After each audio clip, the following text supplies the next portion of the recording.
Sûrement. Alors, bonsoir, chers citoyens, citoyennes, aux gens qui nous écoutent par la web diffusion. Nous sommes donc le lundi 12 février 2018, séance ordinaire du Conseil municipal. Alors, Monsieur le greffier, je vous laisserai donc pour les premiers points à l'ordre du jour. Oui, merci, Monsieur le maire. Alors, je dépose le rapport d'embauche des employés temporaires conformément au règlement numéro 633, les procès-verbaux du comité exécutif des séances tenues le 20 décembre 2017 et le 17, 24 et 31 janvier 2018. Je dépose la liste des contrats de plus de 25 000 $ conclus au cours du mois de novembre et décembre 2017 par le comité exécutif conformément à la loi sur les cités et villes. Je dépose la liste de tous les contrats comportant une dépense de plus de 2 000 $ conclus avec un même co-contractant du 1er janvier au 31 décembre 2017 et dont l'ensemble de ces contrats totalise plus de 25 000 $. Je dépose la liste pour le mois de novembre et décembre 2017 des dépenses ou contrats octroyés par un fonctionnaire ou employé de la Ville en vertu d'un règlement de délégation de pouvoir conformément à la loi sur les cités et villes. Je dépose la liste des écritures d'amendements budgétaires pour les mois de novembre et décembre 2017. Et finalement, je dépose des certificats confirmant que les règlements 694 et 696 ont été approuvés par les personnes habiles à voter. Très bien. Très bien. Alors, j'aurais besoin d'un proposeur pour l'adoption de l'ordre du jour. M. Réal Leclerc pour seconder. M. Jacques Demers. Ça en prend un aussi pour ouvrir la séance. Et j'ai aussi besoin d'un proposeur pour ouvrir la séance. Brigitte Villeneuve et Nathalie Ricard. Maintenant, adoption des procès-verbaux des séances ordinaires tenues les 15, 22 janvier dernier et la séance extraordinaire tenue le 15 janvier dernier. Non. Alors, est-ce que j'ai des proposeurs? Simon Paquin, Éric Fortin. Alors, on est maintenant rendu à la période de questions qui précède donc la séance du Conseil. Alors, les gens qui auraient des questions qui ne sont pas nécessairement en lien avec l'ordre du jour que vous avez sous les yeux, alors je vous inviterai à vous avancer à l'avant. Comme ça, vous pourrez, suite à cela, si vous ne souhaitez pas rester pour la séance du Conseil, vous pourrez donc être disposé pour la soirée. Alors, bonsoir, votre nom? Bonsoir, mon nom est Denis Valade. Bonjour. Je voudrais vous féliciter, Monsieur le maire, ainsi que les conseillères et les conseillères pour l'élection du mois d'octobre dernier. Moi, je demeure à Terrebonne depuis 46 ans. Je demeure au 155 Bonneville depuis 13 ans. J'ai pris une retraite permanente depuis 3 ans. Et depuis 3 ans, je marche 6 km par jour, 3 km dans Terrebonne et 3 km dans Bois-des-Filions. Je me rends de chez moi au Pont-David. À tous les jours, ça ouvre semaine. Ça va bien quand il n'y a pas de neige. Là. Mais là, ça fait 3 ans que je me plains aux travaux publics, que les trottoirs ne sont pas nettoyés. Je suis obligé de marcher dans la rue. C'est tout le temps pareil comme ça. Quand on arrive à Bois-des-Filions, ça a l'air du paradis terrestre, monsieur, quand on arrive à la 24e avenue jusqu'au Pont-David, les trottoirs sont toujours nettoyés, puis il y a du gravier, puis des abrasifs. Je me suis plaint aux travaux publics pendant 3 ans. Je me suis plaint à mon conseiller, M. Gagnon, plusieurs fois. Puis là, ça ne change pas. Là, 2 semaines, suite aux plaintes que j'ai faites, parce que je marche toujours avec M. Nobert, qui est mon voisin, il y a M. Raffier, Benjamin Raffier, puis M. Martin Michaud qui nous ont appelés. Ils sont venus faire une marche avec nous, quotidienne qu'on fait. Ils ne sont pas rendus jusqu'à Bois-des-Filions, ils n'ont pas eu le temps, mais on s'est rendu jusqu'à la 24e avenue, juste aux limites de Bois-des-Filions et Terrebonne. Là, ils ont pris à peu près une douzaine de photos. Le lendemain, on fait encore notre marche, on rencontre M. Raffier sur la 24e avenue qui était arrêté là. Là, il dit, j'ai fait un rapport, j'ai donné des conseils aux contracteurs qui passent. Là, il dit qu'il c'était pour être mieux. Et je peux vous dire que c'est en cours, c'est pire que c'était. C'est pire. C'est pas mieux, c'est pire. Fait que c'est pour ça que là, je trouve ça pas mal dégueulasse d'être obligé de venir me plaindre ici. Puis je me suis plaint aux travaux publics par mon conseiller plusieurs fois.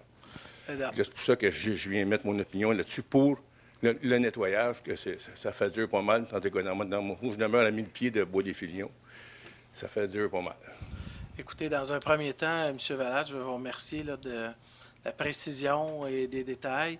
Ce serait difficile ce soir de vous dire que la situation cette année est exceptionnelle, qu'on a un hiver X, Y, Z, parce que ce que vous nous expliquez perdure tout de même depuis plusieurs années et de toute évidence, il n'y a pas eu les corrections nécessaires. Je peux vous dire qu'en arrivant comme maire et avec les membres du conseil municipal, on est dans un hiver où l'ensemble des contrats avaient déjà été octroyés. Et cet hiver, on est beaucoup en situation d'analyse. On voit qu'effectivement, la desserte n'est pas toujours de la même qualité partout sur le territoire de la ville de Terrebonne. Et on réalise que, notamment les secteurs desservis, par les sous-traitants, qu'il y a des secteurs où on est excessivement satisfait, mais dans d'autres secteurs, malgré les requêtes, que ce soit des citoyens, des membres du conseil municipal, auprès des entrepreneurs et auprès de la direction du service de l'entretien, qu'on ne réussit pas à avoir le résultat escompté et espéré. Je conviens avec vous là, que cet hiver, on a un gros hiver. Je tiens à le dire, là, nos équipes n'ont pas le temps de terminer le territoire, qu'il y a déjà une autre tempête qui s'ajoute. Là. Mais dans le cas que vous nous dites, là, l'an passé, on avait un hiver qui était un peu moins difficile. Puis vous nous dites que c'était la même situation. Donc, nécessairement, là, ça n'a rien à voir avec le contexte, mais plutôt à une difficulté de rencontrer les objectifs qui ont été fixés. Alors moi, ce soir, ce que je peux vous dire, c'est qu'il y a des mandats qui vont être donnés, notamment auprès de la commission qui est responsable là, des enjeux du déneigement. Il y a des gens qui souhaitent des modifications, donc on élargisse, par exemple, certaines pistes cyclables, trottoirs ou des endroits où ce n'est même pas desservi en termes de déneigement. Ils souhaitent avoir des ajustements. Alors, on prend note de tous ces aspects-là pour que dans les prochains contrats, dans les prochains appels d'offres, qu'on puisse inclure ces exigences-là, mais en même temps, on va vouloir se donner des mécanismes. Et lorsqu'on a des entreprises qui ont une mauvaise évaluation, je pense qu'il va falloir aussi qu'on pose des gestes et que malheureusement, qu'on applique ce qu'on a déjà de prévu au règlement, soit des amendes qui sont prévues. Puis ultimement, là, si l'entreprise ne fait pas le travail, l'année suivante, on va aller vers d'autres contracteurs et ceux-ci auront eu tout le temps nécessaire de démontrer qu'ils pouvaient offrir une meilleure offre de service. Et je tiens à dire, dans le secteur que vous nommez, ce n'est pas le seul. Vous êtes du côté de la côte Terrebonne, donc vers l'ouest de Terrebonne. Il y a d'autres secteurs aussi que c'est nommé. Et je peux vous dire là, qu'on commence, on est comme vous, là, un peu exténué là, de la situation. Puis on va vouloir agir, là, mais en plein hiver, là, je suis obligé de vous dire là, qu'il y a une escalade de gestes qu'on doit poser et qu'on pose déjà. Mais on réalise bien là, que les mesures de correction, là, ils ne seront pas faites nécessairement avant le mois d'avril. Et ça, je peux vous dire qu'on va relancer sur cet aspect-là. Mais je ne veux pas ce soir créer des attentes auprès de vous, dire demain matin, ça va être réglé, là. Je suis conscient qu'on a, dans certains secteurs, émis des constats d'infraction. On a aussi envoyé des avertissements très clairs, puis on ne voit pas les résultats être là concrètement. Alors là, il y aura d'autres décisions qui devront être prises par le Conseil. Monsieur le maire, vous parlez du mois d'avril. Non, mais quand je vous dis le mois d'avril... au mois d'avril, il n'aurait plus de nez. Non, mais ce que je vais vous dire... Non, monsieur, laissez-moi terminer. Vous m'avez mal compris. Non, j'ai bien compris. Non, mais écoutez, monsieur, quand je vous dis que la situation, c'est que peu importe qu'on relance l'entrepreneur puis les corrections ne sont pas faites, c'est qu'en bon français, là, il y a un problème. Et qu'on a beau relancer et relancer, à un moment donné, il va falloir dire à l'entrepreneur, c'est soit que vous faites la job ou soit qu'on va la faire nous autres mêmes. Mais à un moment donné, la situation ne pourra pas perdurer. C'est ça que je vous dis. On change les méthodes. OK. OK. On change les méthodes. Oui. Ça n'a pas de bon sens, on est obligé de vivre avec Écoutez, monsieur, on vous entend pas. C'est à la caméra. Alors, non, mais c'est parce que je comprends très bien votre point. Ce qu'on vous dit ce soir, on va renouveler avec un soutien, puis on va vous revenir avec un suivi le plus rapidement possible pour la portion que vous nommez. Je tiens tout de suite à vous dire, là, ce n'est pas le seul secteur qui a des problématiques en ce moment. Là. Il y en a eu quelque chose qui a été réglé la semaine passée. Vu que le monsieur Raffier, Benjamin, il s'est plaint au contracteur. Le contracteur, il a demandé au contracteur de Bois-des-Filions, parce que sur Côte-Terrebonne, il y a 200 pieds qui étaient à Terrebonne, il y a 200 pieds qui étaient à Adolphe Chapelot commande. Il a demandé au contracteur de Bois-des-Filions de faire le bout de Terrebonne.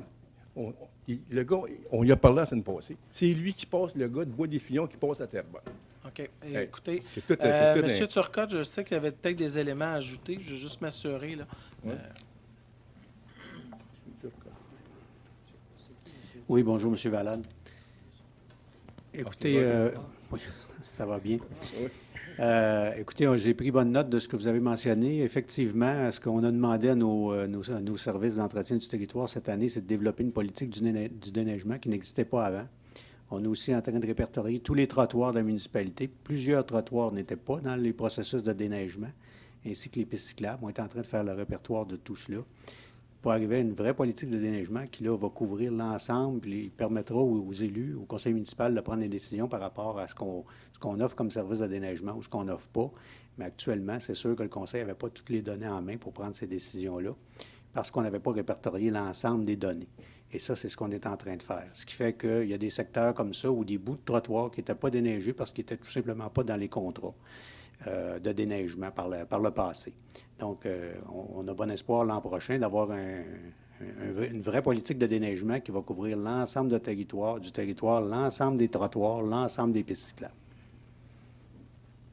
OK. J'ai une autre petite question à vous parler. Au mois d'octobre dernier, pas mal de citoyens de Terrebonne ont voté pour une nouvelle administration, qui est la nouvelle administration de M. Plante. Et malheureusement, quand on a reçu notre compte de taxes, on a reçu ça en pleine face, l'augmentation que vous nous avez donnée. Je trouve ça, j'ai amené mes comptes de taxes depuis 10 ans, ça a augmenté de 50, 60, 70 piastres. Mais cette année, c'est 165 $ pour moi. Ouais. Je trouve ça un petit peu trop haut. Écoutez, M. Valade, si vous aviez été présent à la séance de présentation budgétaire le 11 janvier, on vous aurait expliqué que c'est important de faire un comparatif de votre compte de taxes de 2016 avec celui de 2018. C'est important parce que l'an dernier, la hausse de votre compte de taxes a été relativement bas. Il a baissé. Mais vous savez, il a même baissé. À cause des insectes. Exactement, des insectes piqueurs, Ouais. mais aussi du crédit qui vous a été remis pour la taxe sur le transport collectif parce qu'il y avait un surplus de la MRC. Vous savez, quand on a un surplus, quand on pige dans le cochon rose, puis qu'on le vide, puis on donne un crédit, ça baisse votre compte de taxes. Mais quand on vide le cochon rose, l'année d'après, le cochon rose, il n'est pas là pour refinancer ce même crédit-là. Alors, cette année, là, puis je le répète pour la Xème fois, la taxe foncière a augmenté de 0,99 %, donc moins d'1 % pour la plupart des citoyens. Il y a des petites variables, là, la Cheney et la Plaine, qui sont dues à la fusion, aux dettes issues de la fusion, là. Le deuxième élément, c'est le 30 $ qui est un montant fixe que vous payez avant 2016 et qui a toujours été payé et qui donne un effet d'à peu près 1 % sur votre compte de taxes. L'essentiel du reste, qui est à peu près un 80 à 120 $ dépendant de votre valeur foncière. Évidemment, il y en a que c'est beaucoup plus parce que quelqu'un qui a une maison d'un demi-million ou 1 million, c'est beaucoup plus. C'est ce qui n'est pas votre cas. Alors, ça, c'est vraiment lié à une taxe sur le transport collectif qui existait sur votre compte de taxes en 2016 puis en 2015. Alors, dans les faits, le rétablissement, là, quand on fait le comparable, et je peux prendre mon propre compte de taxes de 2016, là, mon augmentation, en réalité, est environ 140 $ sur 2 ans, ce qui fait une moyenne de 70 $. Ce qui vient fausser un peu les données, c'est que les gens font toujours un comparable avec l'année 2017, qui est un moins bon comparable, parce qu'il y avait deux aspects qui venaient fausser les données sur votre compte de taxes. J'ai mes taxes de 10 ans derrière. Oui, je comprends que vous pouvez retourner. Je sais que vous pouvez retourner. Ça n'a pas baissé, monsieur. Et ça ne baissera pas. 2719, je suis rendu à 3460. Écoutez, monsieur Valade, et ça ne baissera pas pour une seule et unique chose. Je vais être très clair. Les dépenses de la Ville annuellement, ils ne diminuent pas, monsieur Valade. Ça, vous le savez. D'ailleurs, votre garçon, il fait un travail syndical. Vous le connaissez bien, hein? Puis il négocie des bonnes conventions collectives pour les employés municipaux. Il fait bien son travail. Mais la vérité, c'est que les conventions collectives, année après année, ils font croître les dépenses de la ville. Puis malheureusement, 75 à 80 des dépenses de la ville sont liées à la taxe foncière. Alors, quand les dépenses de la ville croient, bien, il faut naturellement que les revenus croient en conséquence. Et malheureusement, bien, on est tributaire parce qu'il y a une forte proportion de la hausse de nos dépenses qui sont liées à quoi? Qui sont liées aux salaires et charges sociales qu'on a assumées comme administration municipale. Moi, je peux vous dire que j'aurais accepté le coût de la vie. Comme j'ai parlé à M. Gagnon il y a 15 jours, j'ai dit l'année prochaine, on va savoir le coût de la vie seulement, vu que cette année, on a eu un 5,8. Je peux vous dire Il m'a dit non. Il m'a dit non. On tient mordicus dans les prochaines années pour non seulement être en bas de l'IPC, mais d'être en bas pour de vrai. On s'est donné un plan de match. On s'est donné une structure cette année pour diminuer les dépenses. Mais ce qu'on ne voulait pas faire dans les 10 premières semaines de notre mandat, on ne voulait pas mettre l'ensemble des dépenses sur le mur, puis se mettre à jouer au dard, puis à cibler là, des coupures aveugles, puis se mettre à couper n'importe quoi. La réalité, c'est qu'il y a un exercice qui doit être fait dans l'administration, puis c'est le mandat qu'on s'est donné cette année. Puis déjà, on identifie des mesures d'économie, puis je peux vous dire que dans les prochaines années, la croissance du compte de taxes va être beaucoup plus basse que ce qu'on a vu dans les derniers temps. Puis je peux vous dire qu'on vise une cible qui va être très basse en bas de l'IPC, ça, il faut en être certain. J'espère. C'est ce qu'on veut faire. C'est jugez-nous à la fin de notre mandat. Jugez-nous à la fin de notre mandat.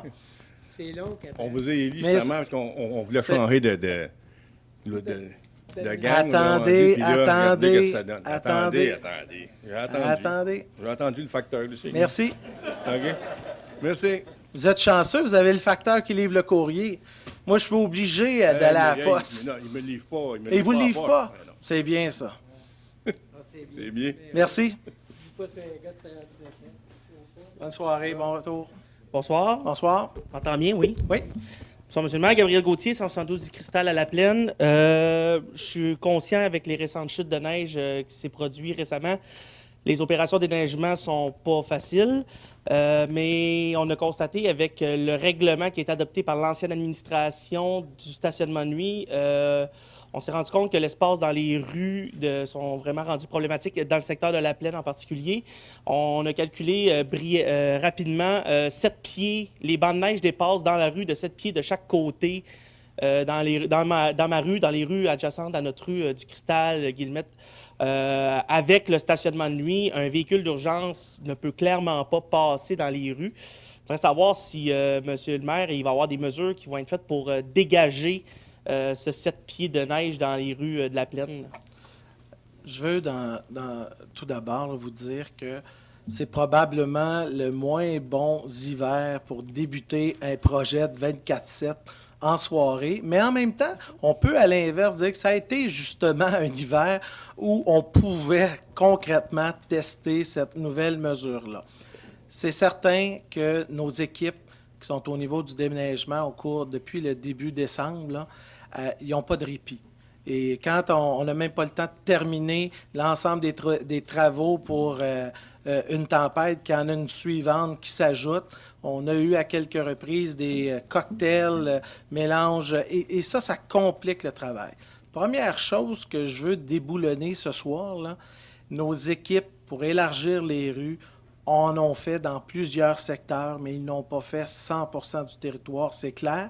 Souvent, les équipes, quand ils élargissent les rues, c'est lorsqu'il y a une tempête, quand ils ont terminé l'ensemble des travaux, bien, par la suite, ils commencent à ce que j'appelle l'élargissement des rues. Vous savez, les gens qui sont à l'élargissement des rues, à un moment donné, quand ils ont de la disponibilité, ils vont faire ce travail-là. Mais s'il y a une tempête, à ce moment-là, ils retournent au travail parce que la priorité, c'est de dégager la voie le plus rapidement possible. Je peux vous dire que cet hiver, on sait qu'il y a des secteurs et plusieurs de nos conseillers nous ont fait part que pour l'an prochain, on va être en période d'évaluation. Il va falloir se poser la question, est-ce que sur certaines rues, ne devrions-nous pas plutôt planifier du stationnement alternatif? Alors, cet élément-là va être analysé au cours de la période estivale parce qu'on réalise que le stationnement sur rue, la nuit, c'est pas possible dans certains secteurs, surtout lorsqu'on arrive en janvier-février où il y a des accumulations de précipitations. Alors, est-ce que cet élément-là va être analysé? La réponse, c'est oui. Est-ce que, par exemple, les avertissements, tout le système lumineux, les gens nous l'ont souligné, là, il y a lieu de mettre davantage de mesures. On va être en correctif pour le deuxième hiver et on prépare déjà un certain nombre d'éléments. Et pour ce qui est de l'élargissement, je peux vous dire, vous nous avez souligné dans le secteur La Plaine, le conseiller de votre secteur, là, parce que je sais qu'il y a des rues qui sont beaucoup moins larges, surtout dans les secteurs de nouveau développement, ce qui est un peu moins le cas dans les secteurs où il y a les fameux fossés, où là, c'est un peu plus facile à gérer. Alors, je tiens à vous dire là, qu'on veut, mais concrètement, là, nos équipes, là, ils ne peuvent pas élargir les rues si demain matin, il y a une tempête de 20 cm parce que 100% des effectifs vont être affectés là, aux travaux sur rue. Je pose la question en même temps, c'est pas possible de le faire les deux en même temps parce que là, en particulier dans les rues que j'ai mentionnées, si un feu prend dans une maison, un véhicule d'urgence aurait des très bonnes chances de ne pas pouvoir se rendre à cause justement du stationnement de nuit, le banc de neige qui dépasse de 7 pieds dans la rue de chaque côté.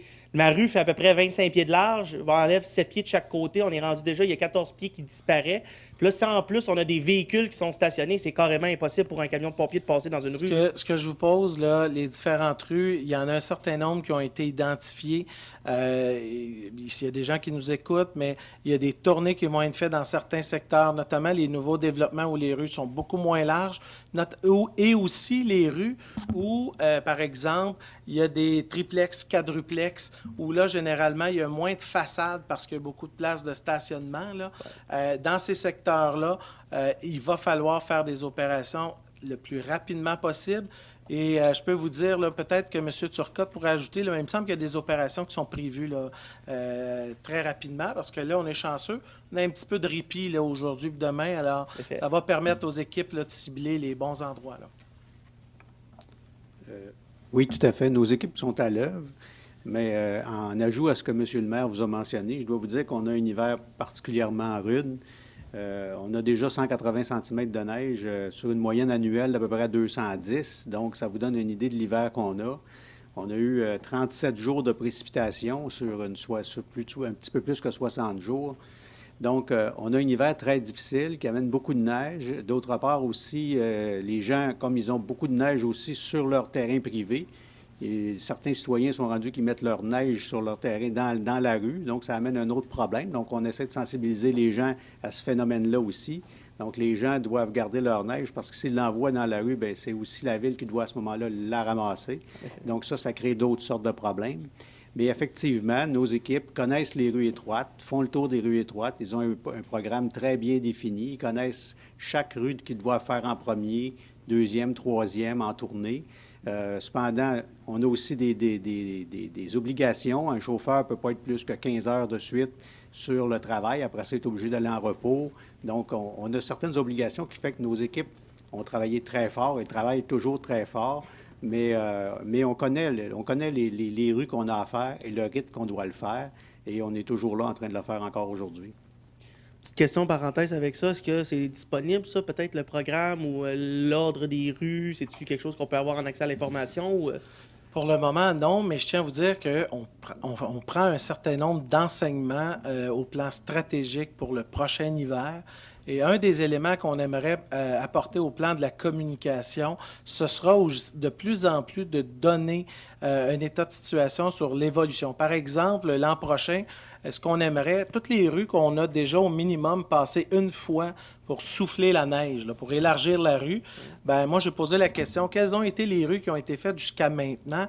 Alors, c'est le type d'information qu'on aimerait communiquer parce que, comme je le disais précédemment, il y a des gens qui disent, moi, ça fait 20 ans que je vais à Terrebonne, puis j'ai jamais vu une souffleuse souffler ma neige sur mon terrain. Jamais je croirais qu'en 20 ans, c'est jamais arrivé qu'une souffleuse passe dans ta rue. Là, c'est impossible parce que, bon an, mal an, le nombre de rues auxquelles il y a une présence de nos équipes là, est relativement élevé. Alors, notre objectif au plan de la communication, c'est de donner les faits et les opérations qui ont été menées. Aujourd'hui, on n'est pas en mesure de le faire, mais dans les aspects qui nous apparaît important, je pense que s'il y avait un petit peu plus de communication, on se retrouverait un peu moins avec des perceptions et des impressions qui ne sont pas nécessairement fondées sur des aspects réels.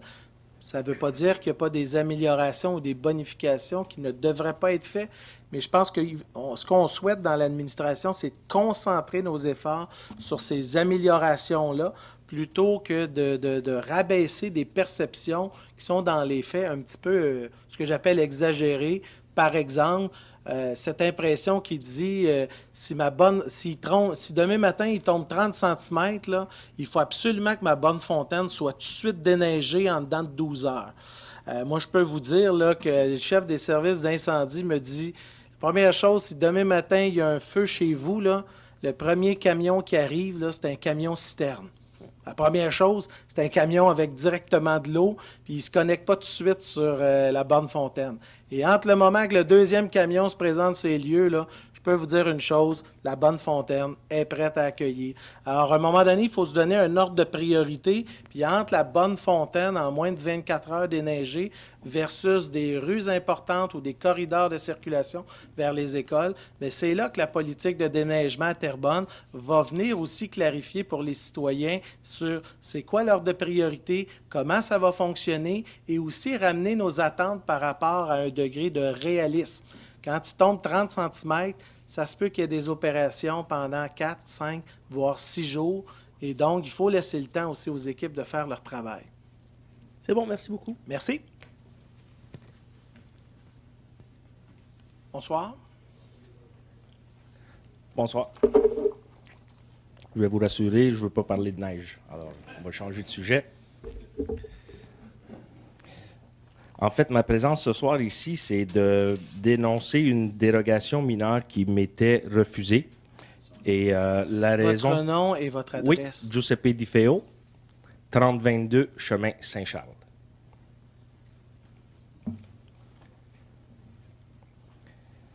Alors, le 27 novembre 2017, j'ai reçu une lettre disant que la dérogation mineure que j'avais fait une demande, le 27 novembre 2012, 5 années auparavant, avait été refusée. Le problème, ce n'est pas parce qu'elle a été refusée, mais vous comprendrez bien que ça a pris 5 ans pour avoir la réponse. Et ceci parce que j'ai eu diverses rencontres avec les gens de l'urbanisme. Et ma dernière rencontre a été avec M. Larue et M. Pronovo en été 2016. On avait scruté le dossier au complet. Et puis, M. Larue avait à ce moment-là admis, il avait conclu qu'il y avait eu une erreur par l'inspectrice au moment où est-ce que j'ai fait ma demande de dérogation mineure et que j'avais été mal informé.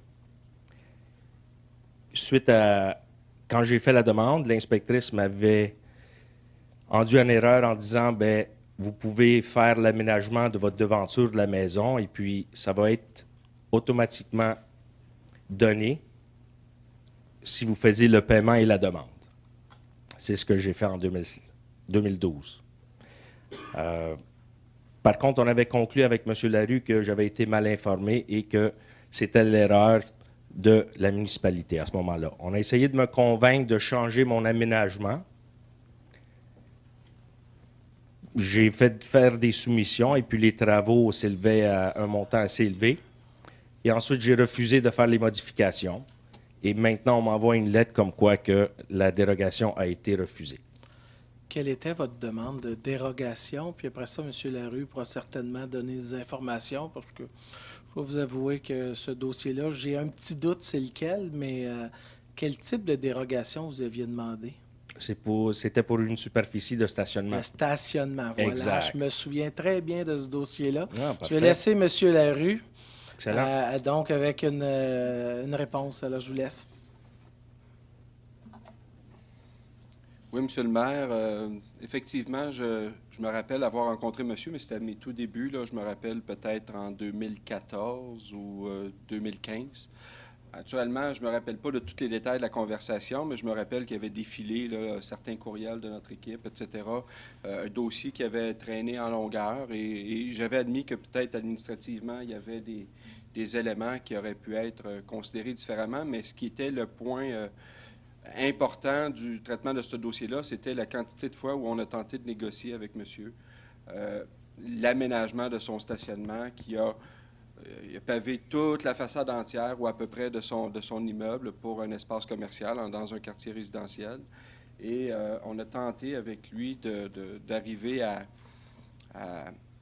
avoir des compromis qui auraient pu être à la satisfaction des orientations qui nous étaient données par le comité consultatif d'urbanisme, c'est-à-dire stationnement alvéolé, quelques espaces de verdure, minimiser les îlots de chaleur parce que ça se démarque considérablement du quartier.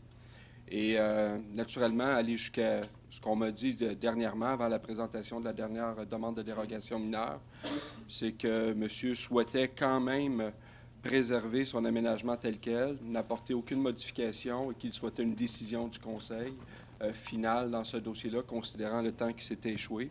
Et c'est son dossier sans modification qu'on a présenté au comité consultatif d'urbanisme qui a formulé une recommandation au conseil. Peut-être que vous vous souvenez pas très bien, je vais vous rafraîchir la mémoire. C'était en 2016 qu'on s'était rencontrés et que vous dites que vous avez essayé de négocier plusieurs fois. Pouvez-vous élaborer? Écoutez, On s'est rencontrés une fois. Écoutez, monsieur, ce soir, Oui. on fera pas. C'est pas une partie, là, on n'est pas à l'Assemblée nationale, c'est pas période de questions. On n'est pas devant un tribunal non plus. Je suis pas le juge, j'ai pas ma toge. Donc, l'objectif, vous me posez une question à moi. Alors, quelle est votre seconde question par rapport à ce dossier-là? Alors, je veux pas qu'on entre dans un débat interrogatoire. C'est pas ça l'objectif là, de la C'est pas la période. l'objectif. C'est une période de questions. Oui, Merci. mais si ces faits sont erronés, j'aimerais ça qu'on les corrige. Mais- Parce que s'il va se prononcer sur quelque chose, il est mieux de se prononcer comme il faut. Sinon, moi, j'ai les preuves à l'appui. Je vais le corriger. Moi, j'aimerais qu'on se rencontre de nouveau, parce que c'est pas vrai qu'on a négocié plusieurs fois. On s'est rencontré une fois avec M. Larue. Et puis, il a sorti ça du dossier de la ville de Terrebonne que j'avais remis à l'inspectrice, que c'est ça que je voulais faire. Et j'avais eu la permission de le faire. Alors, on ne changera pas les histoires. Écoutez, ce que je vous propose ce soir, là, Oui, c'est une rencontre. Le directeur général va planifier une rencontre avec vous. Parfait. Ce qui me permet pour les gens qui nous écoutent. Vous savez qu'il y a eu des changements à la réglementation municipale. Vous savez qu'il faut toujours garder un minimum de superficie, ce que j'appelle soit en gazon et non en stationnement. Avec les hivers, comme on a cet hiver, il y a une principale raison, c'est quand les gens ont plus d'espace devant la maison parce qu'ils l'occupent en totalité pour du stationnement. Ça fait en sorte qu'on ne sait plus où mettre la neige l'hiver. Moi, j'ai quelques cas là, dans mon quartier, les gens disent, mais ça n'a pas de bon sens, les gens soufflent la neige sur les terrains publics ou sur les terrains voisins. Alors, la Ville de Terrebonne a pris une orientation au cours des dernières années pour s'assurer d'une superficie minimale d'espace pour lutter contre les îlots de chaleur. Et le deuxième aspect, maintenir un espace suffisant lorsqu'en période hivernale, il y a des précipitations pour que la neige se retrouve à ces endroits-là. Là, je ne connais pas votre terrain, je ne suis pas allé devant chez vous, mais c'est important à dire que les règlements, lorsqu'ils sont développés par la Ville, n'ont pas pour objectif d'embêter des demandes provenant des citoyens. Elles visent à tout de moins de maintenir des objectifs qui sont clairs, que sont par exemple combattre les îlots de chaleur et deuxième élément, s'assurer que ça s'harmonise dans un quartier pour éviter que des gens aient des stationnements pour 10 véhicules, alors que partout dans le quartier, ce sont des stationnements pour 2 ou 3 véhicules. je ne suis pas ici pour débattre les règlements. Non, mais c'est ça, je veux juste vous dire la Vous n'avez raison. pas besoin là. de m'expliquer tout ça. Je C'est le pas à vous comprends. que je l'explique. Je le comprends très bien. C'est pour tous les gens qui se posaient cette question-là ce soir. Ouais. Pourquoi on est si strict? Il y a des raisons très valables et je viens de les nommer, elles sont très importantes. Ben, j'ai pas de problème avec ça. Moi, j'ai Parfait. demandé la permission de faire ceci avant de le faire. Oui. Et on m'a donné la permission. Alors, c'est pas parce que j'ai fait ce que je voulais sans demander la permission ou faire à ma tête. C'est pas ça qui est arrivé. Ah, monsieur, Oui. si vous permettez, comme mentionnait monsieur le maire, monsieur Larue et moi, on va vous rencontrer. Parfait. Je vais avoir l'ensemble de l'œuvre. Monsieur Larue nous avait déjà expliqué le dossier. Ouais. Alors, on va aller au fond des choses. Puis, vous savez, comme disait monsieur le maire, il y a des motifs et sur ce chemin Saint-Charles, c'est encore plus évident. Vous êtes dans ce qu'on appelle une lanière patrimoniale. Donc, c'est évident que les normes sont exigées et exigeantes. Alors, on va se rencontrer. Vous nous ferez part de vos doléances. Puis, par la suite, on fera rapport au cabinet. Excellent. Merci. Ça fait mon affaire. Merci. Très bien. Alors, est-ce qu'il y a d'autres questions? Est-ce que je vois quelqu'un se lever? Non, ça va. Alors, c'est ce qui met un terme à la première période de questions, ce qui nous amène donc au point 4.1. Alors, monsieur le greffier. Merci, monsieur le maire. Alors que le règlement mentionne de nouveau le règlement 641 décrétant l'acquisition de gré à gré ou par voie d'expropriation des lots ou parties de lots tous du cadastre du Québec, dont le numéro sont les suivants, à savoir le lot numéro 4 063 296 et les suivants en partie entière, en entier ou en partie, à des fins municipales de réserve foncière, de corridors de biodiversité, de boisés et d'espaces verts, le tout afin de porter le montant de l'emprunt à une somme de 45 226 700 $, soit adopté sous le numéro 641-2. Un proposeur, Serge Gagnon. Éric Fortin. Le point 4.2. 4.2, alors que le règlement décrétant les travaux de construction Est retiré. Le point 4.2 est retiré. Il va être remis à la prochaine séance du Conseil là, pour un élément très technique. Là. Alors, 4.3, un avis de motion. Alors, il est donné un avis de motion à l'effet de présenter pour adoption à une prochaine séance ordinaire ou extraordinaire le projet de règlement 687-17-1, modifiant le règlement de tarification pour l'utilisation d'un bien ou d'un service ou pour le bénéfice retiré d'une activité et copie du projet de règlement remis aux membres du Conseil présent. Dany Saint-Pierre propose. 4.5. 4.4. Elle a donné un avis de motion et une présentation pour l'adoption à une prochaine séance ordinaire ou extraordinaire d'un projet de règlement 505-4 concernant le Code d'éthique et de déontologie des élus de la Ville de Terrebonne et remplaçant le règlement 505-1 et ses amendements. Copie du projet de règlement est remise aux membres du Conseil présent. Un proposeur, Yann Maisonneuve, secondaire, Brigitte Villeneuve. Ah, c'est un avis de motion, c'est vrai. Il a donné un avis de motion et une présentation pour adoption à une prochaine séance ordinaire ou extraordinaire du projet de règlement 703, décrétant les travaux de reconfiguration de la géométrie du rang Saint-François entre la rue des Vignes et la montée Gagnon, ainsi que des travaux d'égouts sanitaires et pluviales et de bordures et de pistes cyclables et d'éclairage, et prévoyant un emprunt n'excédant pas 974 000 $ et admissible au programme TEC 3. Copie du projet de règlement est remise aux membres du Conseil présent. Alors, un proposeur, Réal Leclerc. Avis de motion. Point 4.6, il a donné un avis de motion et une présentation pour adoption à une prochaine séance ordinaire ou extraordinaire du projet de règlement 705, décrétant des travaux pour l'aménagement des équipements de loisirs pour divers parcs de la Ville et prévoyant un emprunt n'excédant pas 3 996 000 $ et copie du projet de règlement remise aux membres du Conseil présent. Avis de motion. Alors, Brigitte Villeneuve.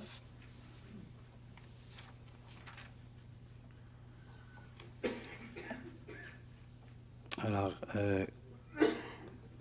suivant la recommandation du comité exécutif du 24 janvier 2018, alors l'article 1 du règlement 687 est modifié tel que modifié par la résolution 772-10-2017 est de nouveau modifié pour que cet article 1 du règlement 687 se lise comme suit. Et finalement, pour ajouter le paragraphe mentionné en caractère gras, qui dit ce qui suit, en plus de ce qui est prévu à l'estimation du 21 septembre 2017, le Conseil décrète des travaux de gestion de l'érosion des berges d'un tronçon de la Transterrebonne ouest aux abords du kilomètre 8 pour un montant de 25 825 $, incluant des frais de règlement de 37 %. Proposeur, Simon Paquin. Secondaire, Serge Gagnon.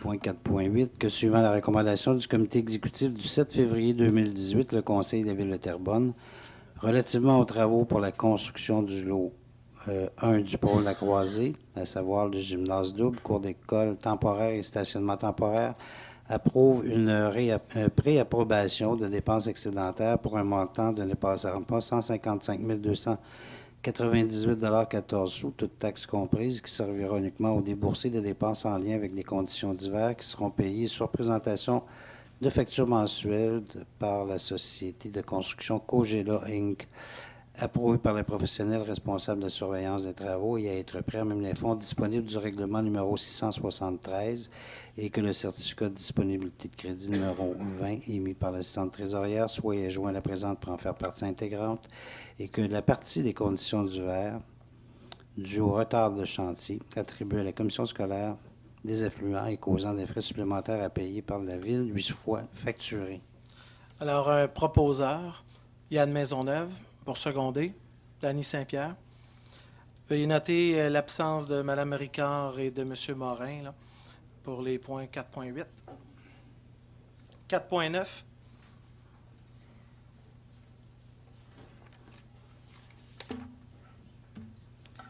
Alors, suivant la recommandation du comité exécutif du 31 janvier 2018, le Conseil de la Ville de Terrebonne autorise la vente définitive par le greffier de la Ville des lots numéro 1 892 132 et les suivants du cadastre du Québec en faveur de la Ville de Terrebonne, que le Conseil mandate M. Pierre Dagenet, notaire, pour la confection du dit acte de transfert de propriété et des documents requis, et que le maire ou le maire suppléant, le greffier ou l'assistant greffier soit autorisé à signer pour et au nom de la Ville de Terrebonne l'acte de vente définitive ainsi que tous d'autres documents y afférents.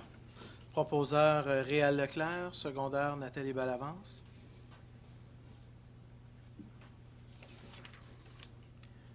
Alors, point 4.10, que le Conseil de la Ville de Terrebonne nomme les personnes suivantes sur le comité du plan directeur d'aqueduc formé par la Régie d'aqueduc intermunicipale des Moulins, à savoir M. Yann Maisonneuve, conseiller municipal, et à titre de substitut, Mme Nathalie Bellavance, conseillère municipale, ainsi que M. Marc Bouchard, directeur du génie et projets spéciaux, et à titre de substitut, M. Stéphane Larrivée, directeur adjoint du génie et projets spéciaux, et que la résolution 321-07-2016 soit remplacée par la présente résolution. Proposeur, Nathalie Ricard, secondé par Simon Paquin.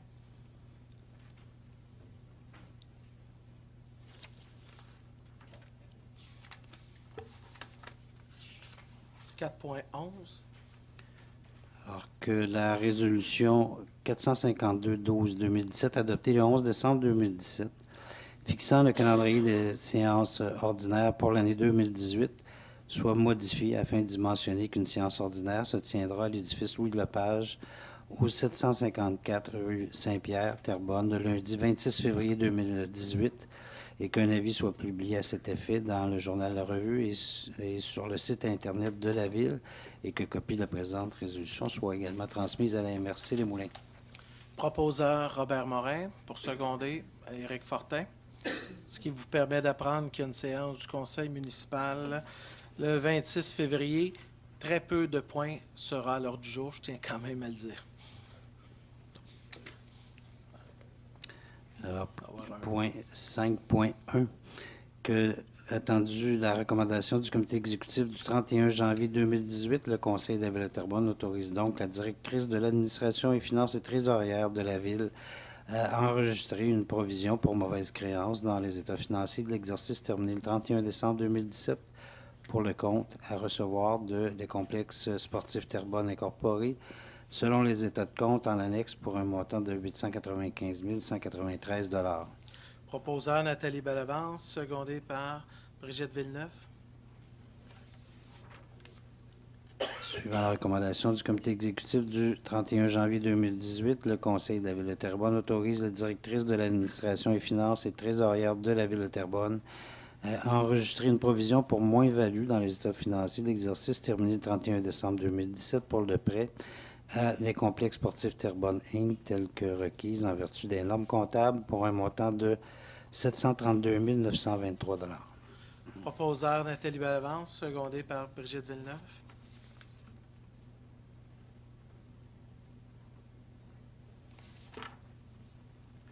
Suivant la recommandation du comité exécutif du 31 janvier 2018, le Conseil de la Ville de Terrebonne autorise la radiation des comptes à recevoir pour des créances non recouvrées selon la liste jointe à la présente résolution pour en faire partie intégrante et totalisant un montant de 5 892,85 $, plus les intérêts courus. Proposeur Jacques Demers, secondé par Simon Paquin.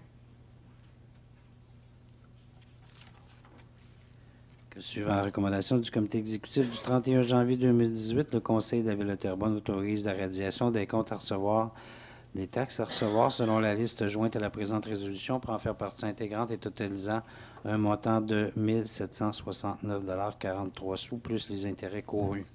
Proposeur Yann Maisonneuve, secondaire Caroline Desbiens.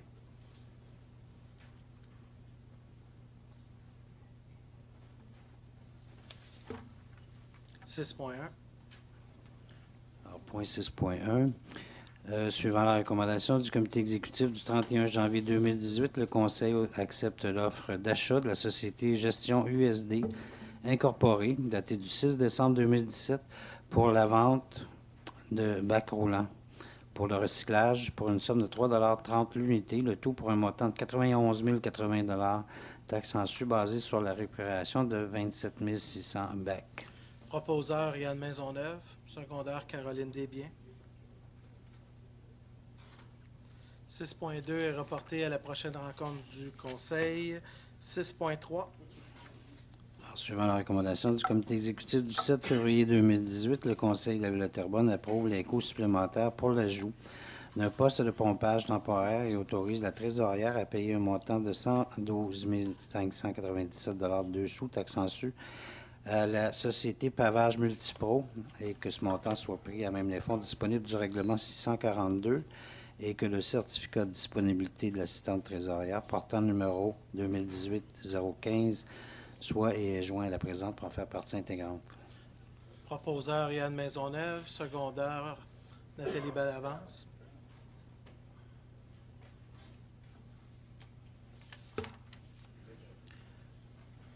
Point 7.1, attendu les demandes présentées par le requérant dans le cadre du règlement relatif au plan d'implantation et d'intégration architecturale, attendu la recommandation du comité consultatif d'urbanisme concernant ces demandes telles qu'elles sont plus amplement énoncées au procès-verbal du comité consultatif d'urbanisme du 18 janvier du 8 février 2018 et qu'il y a lieu d'y donner suite, alors que le Conseil de la Ville de Terrebonne donne suite aux recommandations du comité consultatif d'urbanisme du 18 janvier et du 8 février 2018 et adopte à l'égard de chacune d'elles les recommandations de PIA énumérées et énoncées au point 1 à 16 de la présente résolution et dont le Conseil a pris connaissance. Alors, proposeur Brigitte Villeneuve et Dany Saint-Pierre.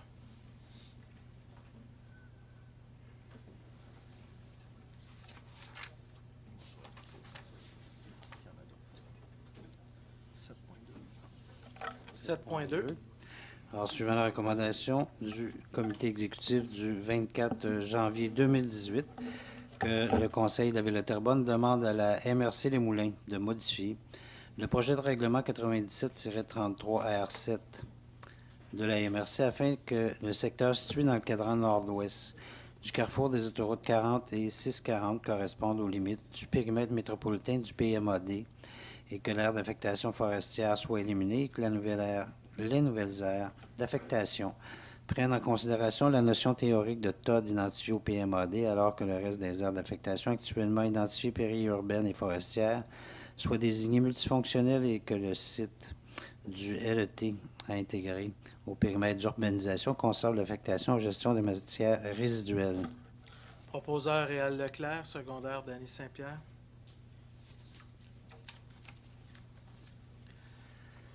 Que le Conseil de la Ville de Terrebonne nomme les personnes suivantes à titre de membres du comité de toponymie, à savoir Éric Fortin, conseiller municipal, Yann Maisonneuve, conseiller municipal, un représentant de la Société d'histoire de Terrebonne, la coordonnatrice planification urbaine et réglementation à la direction de l'urbanisme durable, la coordonnatrice en communication à la direction des communications, le régisseur au développement culturel à la direction du loisir et vie communautaire.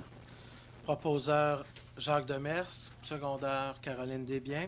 Simplement vous dire que le comité de toponymie aura 2 mandats. Le premier, ce sera la désignation au cours des prochaines années des districts électoraux des 16 quartiers de la ville de Terrebonne. Et donc, éventuellement, il y aura un travail, des critères, il y aura un processus de consultation. Et l'objectif, c'est que d'ici la prochaine élection municipale, c'est que dorénavant, lorsqu'on va inviter un membre du conseil à s'exprimer, on ne dira plus « Monsieur le conseiller du district numéro 1 », on va plutôt dire « du district XYZ ». Alors ça, ce sera un des premiers mandats du comité de toponymie.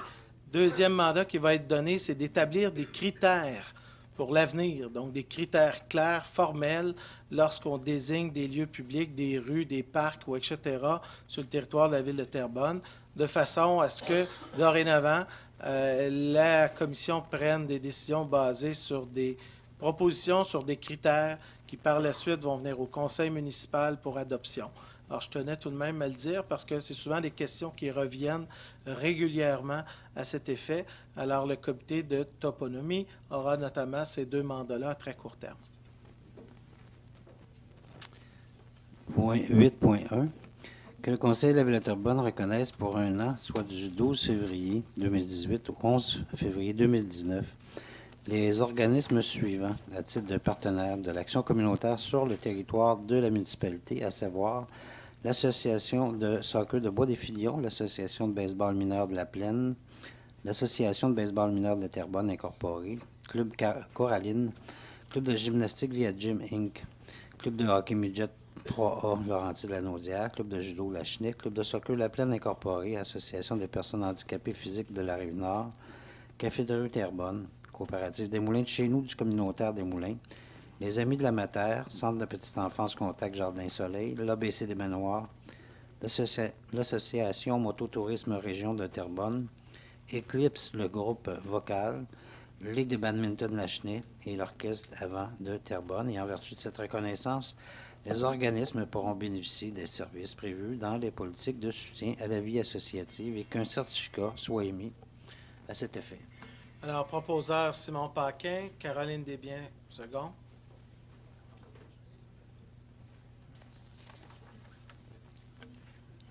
Suivant la recommandation du comité exécutif du 17 février 2018, le Conseil autorise l'acquisition des œuvres des artistes énumérés ci-dessous, à savoir Jean-Philippe Munger, Vive pour la mer, Joanne Bourgie, le colocataire, Ming Yu Xu, Troupeau, Nathalie Godard, Coulée d'or, Pierre Legrand, Perspective, et que les montants soient pris à même les fonds du poste budgétaire 791-698 et que le certificat de l'assistante trésorière soit et est joint à la présente pour en faire partie intégrante.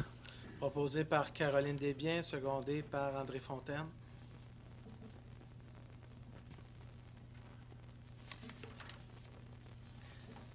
Suivant la recommandation du comité exécutif du 7 février 2018, le Conseil autorise le versement d'une subvention aux artistes suivants, à savoir Hérole Gagné, Enfance du regard, 5 000 $. François-René Despetit-Lécuyer, L'art parmi les livres, 5 000 $. Hélène Bélan-Robert, Suite Média 3D, sculpture associée à des images numériques, 5 000 $. Jean-Manuel Herrera, création d'un 2e album, 5 000 $. Sonate 1704. Bois-Mortier, enregistrement de 6 sonates pour violon de Bois-Mortier, 10 000 $. Programme au soutien des événements spéciaux, Evelyne Ramon, Cendre, 5 000 $. Artiste Programme de soutien à la promotion, Marie-Ève Fournier, création d'un site Internet 5000. Proposé par Caroline Desbiens, secondé par André Fontaine.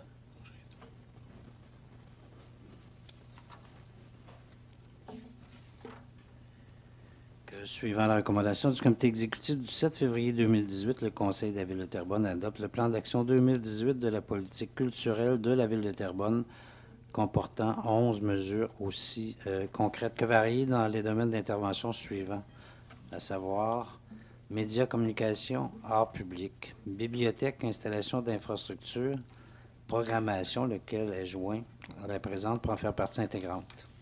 Alors, un proposeur, Nathalie Ricard, secondé par Caroline Desbiens.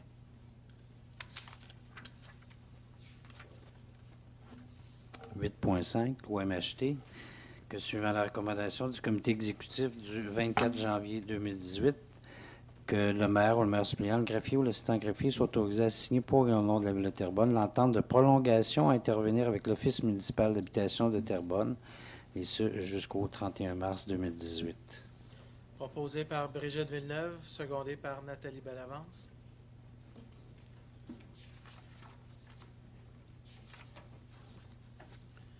Que suivant la recommandation du comité exécutif du 7 février 2018, le Conseil de la Ville de Terrebonne autorise la présentation du projet de réhabilitation du parc Vaillant au ministère de l'Éducation et de l'Enseignement supérieur dans le cadre du programme de soutien aux installations sportives et récréatives phase 4, que soit confirmé l'engagement de la Ville de Terrebonne à payer sa part des coûts admissibles au projet et à payer les coûts d'exploitation continue de ce dernier, et que la Ville désigne M. Jean-François Lévesque, adjoint au directeur de la Direction du loisir et vie communautaire, comme personne autorisée à agir et à signer au nom de la Ville tout document relatif au projet mentionné ci-haut.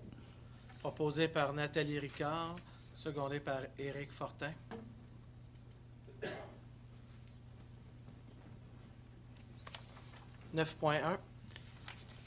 Le point 9.1, que suivant la recommandation du comité exécutif du 31 janvier 2018, le Conseil de la Ville de Terrebonne autorise la création du poste de coordonnateur bibliothèque à la Direction du loisir et vie communautaire et nomme M. Marc-André Pigeon à ce poste à compter du 13 février 2018, selon les conditions prévues au protocole d'entente de l'Association des employés cadres de la Ville de Terrebonne, que le salaire de M. Pigeon soit fixé à l'échelon 3 de la classe 5, le tout conformément aux règles de classification en vigueur, et que la modification de la structure soit effective en date de l'adoption de la présente résolution. Alors, un proposeur, Robert Morin, secondé par Yann Maisonneuve. 9.2. Que suivant la recommandation du comité exécutif du 7 février 2018, que le maire ou le maire suppléant, le greffier ou l'assistant greffier soit autorisé à signer pour et au nom de la Ville de Terrebonne la lettre d'entente numéro 2018-01, à intervenir avec le syndicat des pompiers de la Rive-Nord, section locale 101, concernant l'ajout d'un pompier dans les casernes 2 et 3 afin de permettre le déplacement d'un véhicule d'élévation sur les appels le nécessitant. Proposeur, Nathalie Bellavance, secondé par Dany Saint-Pierre. Alors, il n'y a pas de point au niveau de la sécurité publique ni en affaires nouvelles. Alors, je sais qu'il y avait des interventions, notamment du conseiller du district 16 qui avait un élément à apporter. Alors,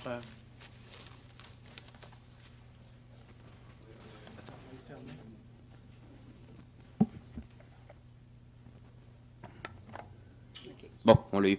Oui, Monsieur le maire, écoutez, j'ai appris la nouvelle ce matin, donc je voulais déposer un avis de motion. Je pense que c'est aussi au nom de tout le conseil également. En fait, je suis très fier de déposer un avis de motion pour souligner l'excellente performance de notre Terrebonnien, Marc-Antoine Gagnon, aux Olympiques. Marc-Antoine est terminé en 4e position aux Jeux olympiques à la finale des bosses de ski acrobatique. Je pense que c'est avec grande fierté, en fait, qu'il a représenté notre ville. Il a manqué de très peu la 3e position, malheureusement, mais je pense qu'on peut être très fier de lui aussi. Donc, je voulais juste intervenir en ce sens aujourd'hui. Alors, je suppose que mes collègues et vos collègues tous vont appuyer ce résultat olympien qui est une 4e place aux Olympiques de Marc-Antoine Gagnon. Ce qui me permet aussi de vous dire que le 24 février prochain, un autre Terrebonnien va performer, Olivier Jean. Et donc, j'invite les gens qui suivent les Olympiques être au petit écran le 24 février prochain. Alors, sur ce, j'ai aussi Mme Villeneuve qui, ce matin, pour les journées sur la persévérance scolaire. Attendez, je suppose qui seconde la proposition? Simon Paquin. Très bien. Alors, Mme Villeneuve. Bonsoir. Nous avons tous un ruban vert et blanc ou un macaron ce soir. C'est pour souligner la journée de la persévérance scolaire. Ce matin avait lieu le gala de la persévérance scolaire au Centre de l'Avenir. Alors, c'est Simon Paquin, Nathalie Ricard, Robert Morin et moi-même avons remis des certificats à des jeunes ambassadeurs de la persévérance scolaire. Des jeunes qui ont tous des histoires ou des parcours différents, mais un point en commun, la persévérance. Profitons pour encourager les jeunes lors des journées de la persévérance scolaire sous le thème « Ensemble, posons des gestes qui font plus la réussite des jeunes, les élèves honorés sont. » Parce que j'ai un jeune ce matin, je lui ai dit « Je vais nommer ton nom ce soir. » Il dit « Vous le ferez pas. » Je le fais.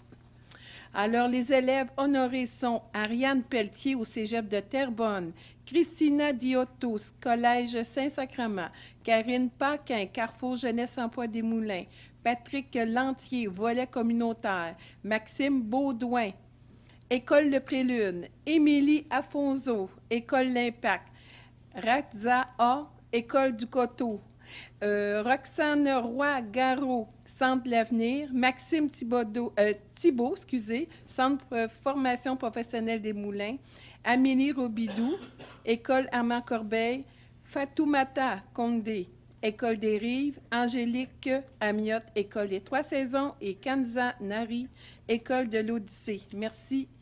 Bravo à tous. Merci, Mme Villeneuve. Donc, est-ce qu'il y a d'autres interventions qui n'ont pas été faites? Simplement vous dire que lors de la séance, il y a une séance du conseil municipal le 26 février prochain. Donc, 26 février prochain, séance ordinaire du conseil municipal qui n'avait pas été planifiée au calendrier. Elle aura lieu ici à 19h30. La suivante, il y aura une séance du conseil le 12 mars. Donc, qui est la suivante. Et n'oubliez pas qu'en mars, c'est pas compliqué, hein, février-mars, 12 février, 26 février, puis en mars, c'est 12 mars, 26 mars. Donc, vous devriez retenir les prochaines dates du conseil municipal.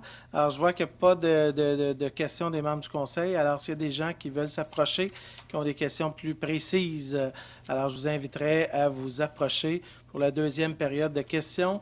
Il est 20h34. Alors, normalement, à 21h34, là, vous devrez avoir pas mal fait le tour ce soir. Alors, votre nom? Richard Nardoza, 856 Saint-Antoine à Terrebonne. On ne parlera pas des bancs de neige. Ils sont quand même beaux chez moi, là. Monsieur le maire, j'attire votre attention au point 4.4, déontologie. On ramène la politique des cadeaux.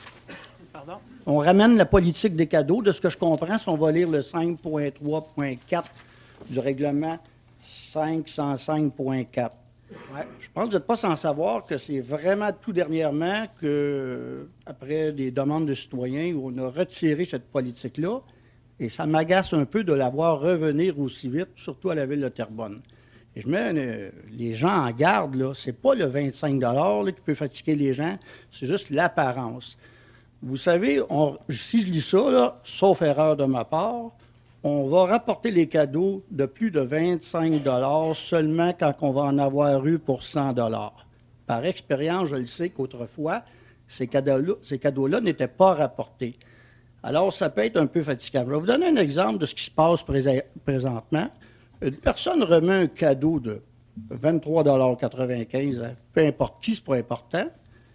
Et lui, pour se couvrir, parce que c'est comme ça que ça fonctionne maintenant, il demande le document à la ville pour savoir si la personne l'a rapporté. La personne veut se couvrir. Lui a à ses mains un document dans lequel probablement la personne qui a reçu le cadeau ne l'a pas rapporté. C'est juste une mise en garde. Je pense qu'on a une nouvelle administration. On parle beaucoup de rigueur des dernières années.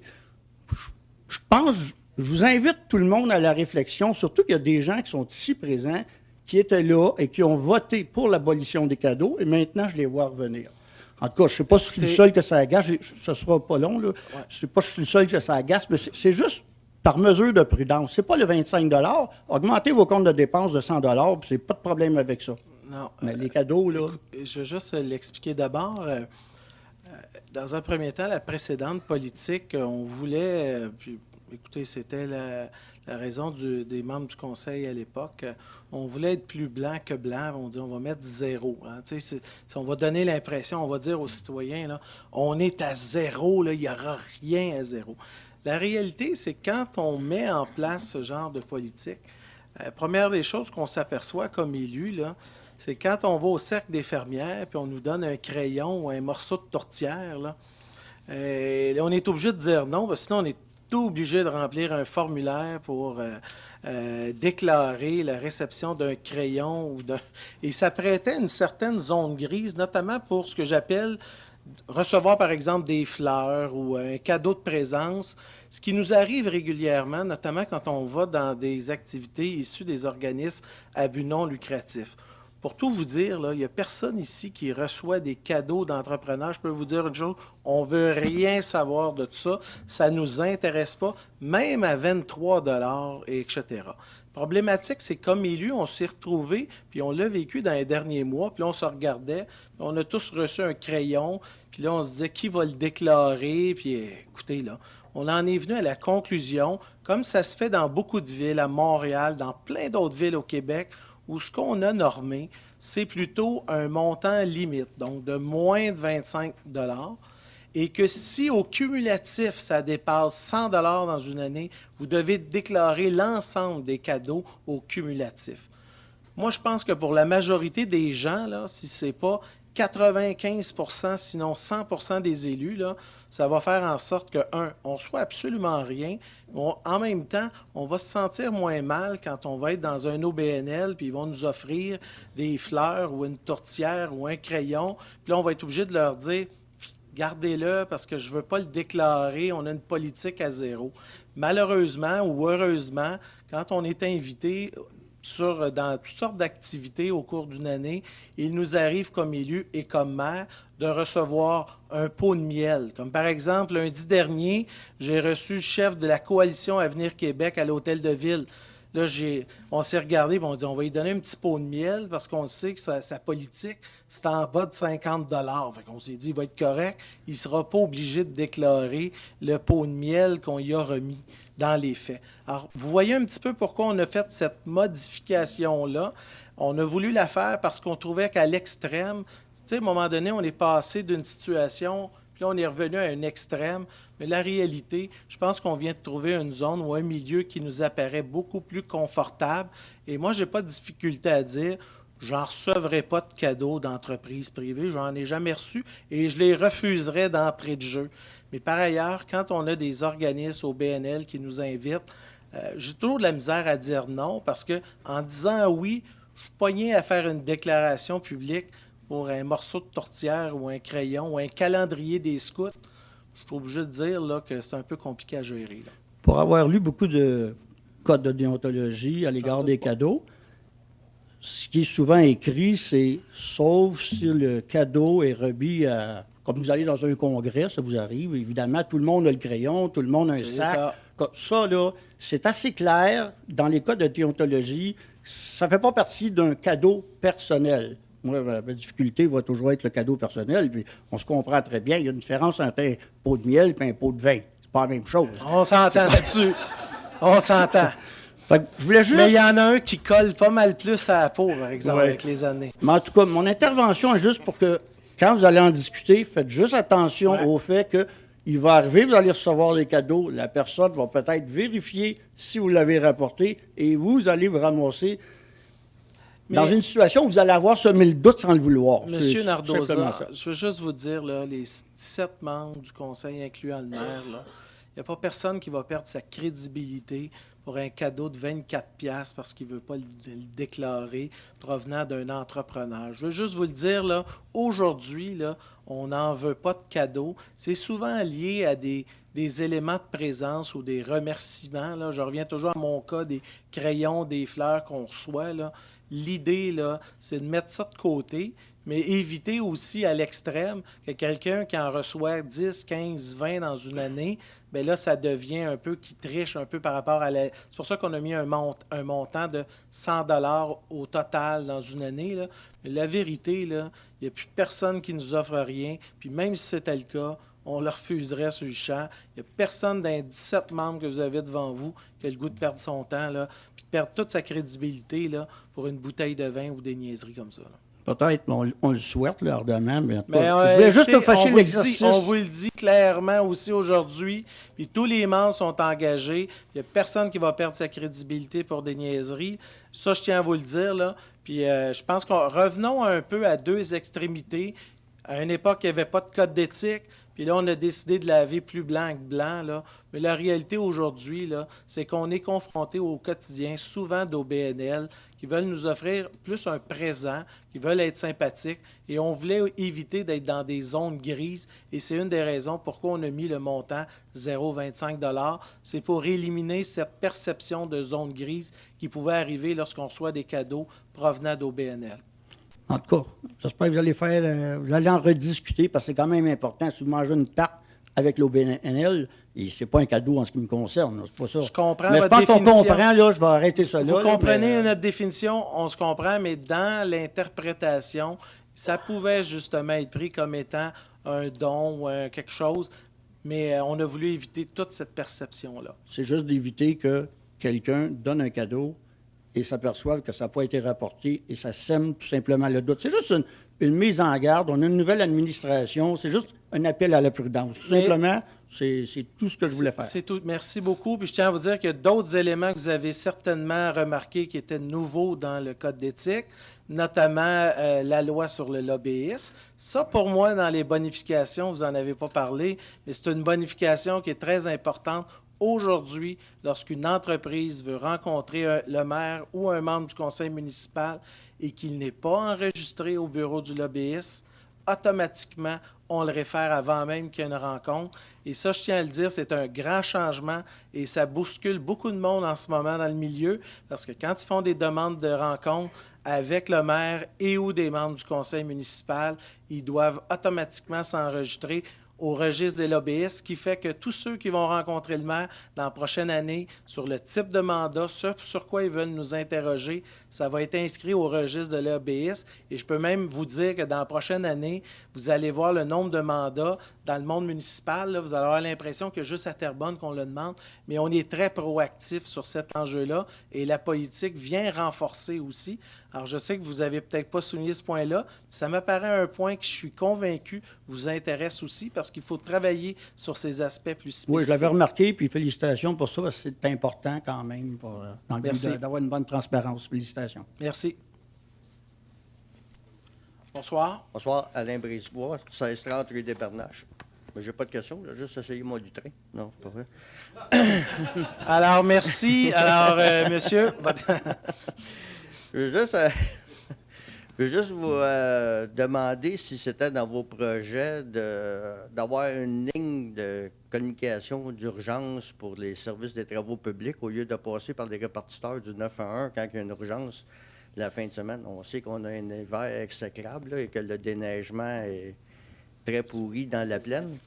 Parce que là, passer avec le répartiteur du 911, je pense qu'il y a pas eu de sel sur ma rue puis il y a un incendie. Je pense qu'il y a des priorités qui doivent être faites.